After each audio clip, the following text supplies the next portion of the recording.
রাখো, কলম রাখো, হাতে ধরবে না। আমি বলে শেষ করার পরে তোমরা শুরু করবা, ঠিক আছে?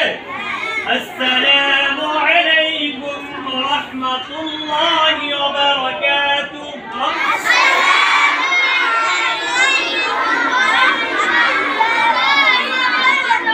আসসালামু আলাইকুম ওয়া রাহমাতুল্লাহি ওয়া বারাকাতুহু।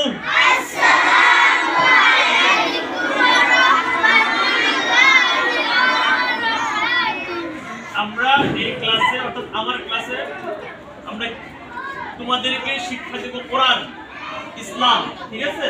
নামাজ, কালাম তোমরা কিভাবে পড়বা এই নিয়মগুলি আমি শিক্ষা দেব, ঠিক আছে? আচ্ছা আসো, প্রথমে বলে নিই, আমরা তো এখানে অনেক ছাত্র আছি, অনেক ছাত্রছাত্রী আছি না? তুলনামূলক কিন্তু আওয়াজ কম হচ্ছে। আমাদের আওয়াজটা হওয়ার দরকার ছিল সারা স্কুলে যত ছাত্রছাত্রী আছে সবার থেকে বেশি হওয়ার দরকার। বুঝতে পারছো? আস্তে আস্তে হইতেছে। তোমরা খায়া আসো না কেউ? খাইছো? কি খাইছো? হাওয়া? কি খাইছো? ভাত খাইছো না? রুটি খাইছো না? নাস্তা খাইছো না? সুতরাং জোরে পড়তে হবে। কেমন করে? জোরে জোরে পড়তে হবে। কেমন করে পড়তে হবে? শোনো, এই তো কি জোরে হয়েছে। আমাদের আওয়াজ সবচেয়ে বেশি দিতে হবে, ভলিউম বাড়াইতে হবে, কারণ এটা হলো কোরআন শিক্ষা ক্লাস। কোরআনের ক্লাস। কিসের ক্লাস?